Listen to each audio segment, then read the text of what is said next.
ikut kajian. Gila kamu! Hei! Sekelas Hafiz Al-Quran saja kamu tolak. Gak ingat apa usia sudah hampir kepala 3? Kenapa nggak kamu turuti saja keinginan Abi dan Umi? Ucap Nafiza dengan nada keras, sembari mengendarai motor matiknya yang berwarna merah. Aku belum siap nikah. Aku nggak mau juga nikah karena perjodohan. Untung saja ada kamu, Za. Rencana aku untuk menghindari diri dari mereka akhirnya berhasil. Ayah menjawab sembari mendekatkan kepala di sisi bahu kanan Nafiza. Terpaan angin membuat suara mereka tidak jelas satu sama lain. Kalau jadi kamu, aku akan berhenti ikut kajian atau seminar pernikahan. Untuk apa menyia-nyiakan yang ada di depan mata demi memperjuangkan yang tidak pasti? Nafiza mencoba mengingatkan ayah, kemudian menaiki laju motor lebih cepat dari sebelumnya. Berdoa saja, semoga di kajian hari ini akan ada laki-laki yang serik di hati aku. Ayah menjawab dengan santai. Pikirannya sangat sibuk. Ia hanya memiliki waktu 2 minggu untuk membawa pilihan hatinya menghadap Abi. Mazaya kebingungan bagaimana caranya mendapatkan calon suami dalam waktu yang singkat. Jika usahanya gagal kali ini, perjodohan dengan Rafif akan dilaksanakan. Masjid dengan desain kuno terlihat berdiri gagah di tengah kota. Alas kaki terjajar rapih di pelataran masjid. Terlihat seorang marbot merapihkan alas kaki para pengunjung satu persatu sembari menyapa dan mengucapkan salam. Kajian yang didatangi Mazaya dan Nafiza rupanya cukup ramai. Berbagai kalangan terutama anak muda sudah berdatangan. Posisi laki-laki dan perempuan terpisah dan dibatasi dengan papan berukuran panjang. Sebelum duduk di majelis, 2 gadis itu diminta mengisi daftar hadir dan menerima sebuah formulir. Ini formulir taraf. Jika kakak ingin berniat ta'aruf, kakak bisa mengisi formulir ini ya. Gadis dengan cadar hitam menyerahkan kepada Mazaya dan Nafiza secara bergantian. Mazaya masih mematung di dekat meja registrasi. Ini adalah pengalaman pertamanya mengikuti kajian, dan ia harus mengisi formulir. Sementara itu, Nafiza sudah selangkah maju di depan ayah. Tempat ini bukanlah sesuatu yang baru untuk Nafiza. Terbukti, beberapa orang melakukan kau tegur sapa kepadanya. Duduk berdampingan, itulah hal yang ayah pilih. Tempat ini menjadi sesuatu yang baru untuknya.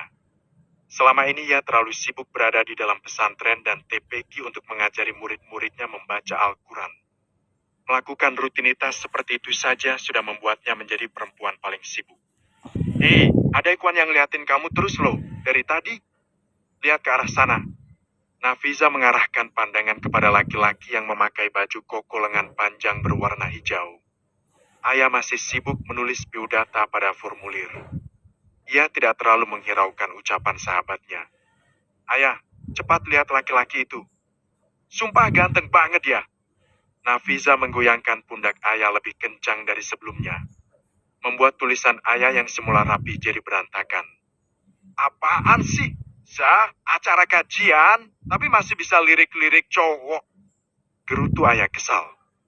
Lihat dulu cepetan, jangan protes. Itu dia senyum-senyum ke arah kamu. Nafiza masih antusias melaporkan gerak-gerik laki-laki itu kepada ayah. Mazaya tidak menggubris yang Nafiza sampaikan. Ia terus mengisi formulir karena ingin mendapatkan calon suami tentu dengan cara yang baik, meskipun dalam waktu yang singkat. Kalau bisa memilih, sebenarnya ayah belum ingin menikah. Ia masih merasa trauma dengan apa yang menimpanya saat masa sekolah dulu. Namun, ia juga tak mau jika harus menikah dengan jalan perjodohan. Memilih sendiri lebih baik, sebab ia bisa leluasa menilai karakter calon suaminya nanti. Kajian hari ini diikuti oleh kedua gadis itu sampai selesai. Setelah acara berlangsung, ayah menyerahkan formulir ta'aruf kepada panitia yang bertugas. Ia berharap semoga mendapatkan yang terbaik. Ada perasaan ragu yang menyelinap di hati Mazaya. Ia sendiri merasa bimbang tentang keputusan yang ia ambil. Namun, ia yakin bahwa dengan jalan ini jodoh bisa ia dapatkan. Sekalipun Nafiza belum pernah berhasil melakukan taraf, ayah tetap optimis. Ja, kamu gak ikutan isi formulir taraf kayak aku? Tanya ayah heran. Sepahaman ayah, tujuan utama Nafiza ikut kajian adalah untuk mendapatkan jodoh. Namun, ia lebih tertarik mengedarkan pandangannya kepada setiap ikhwan yang lewat yang menurutnya tampan. Aku sudah hatam aku nulis biodata taraf.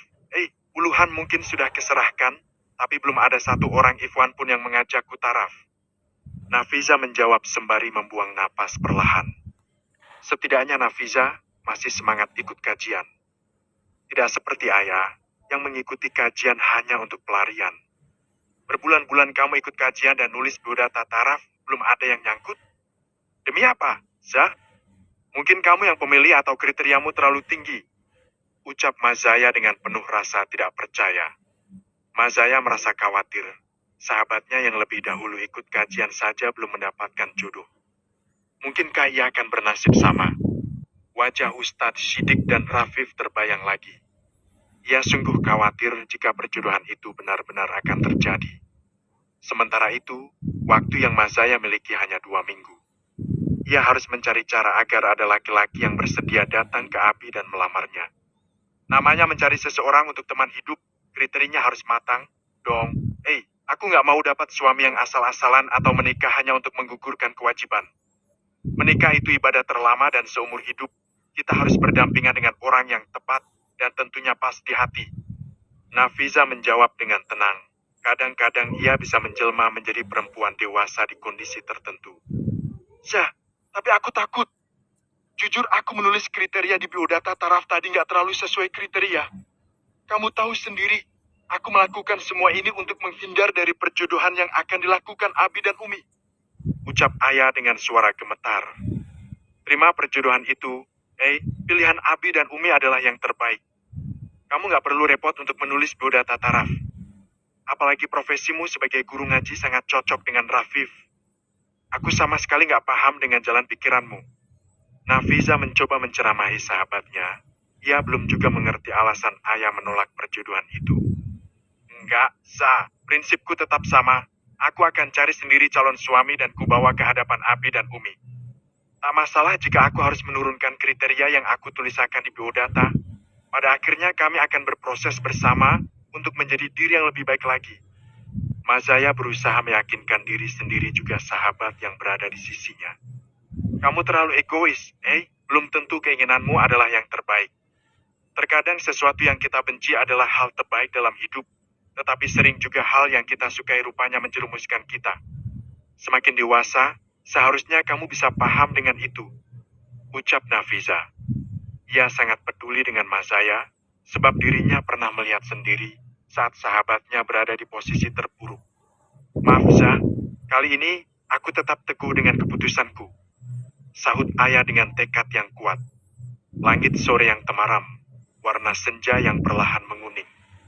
Tanpa terasa hampir seharian mereka berada di pelataran masjid. Mazaya memutuskan tidak pulang terlalu cepat. Ia tidak ingin bertatap muka dengan Ustadz Shidik dan Rafif. Gadis itu pun belum siap menerima ocehan dari Umi dan Abi, karena ia telah kabur di pagi hari tadi. Mazaya tak peduli dengan ucapan orang bahkan kedua orang tuanya. Ia merasa hidupnya jauh lebih baik jika ia mampu memegang kendali penuh atas pilihannya.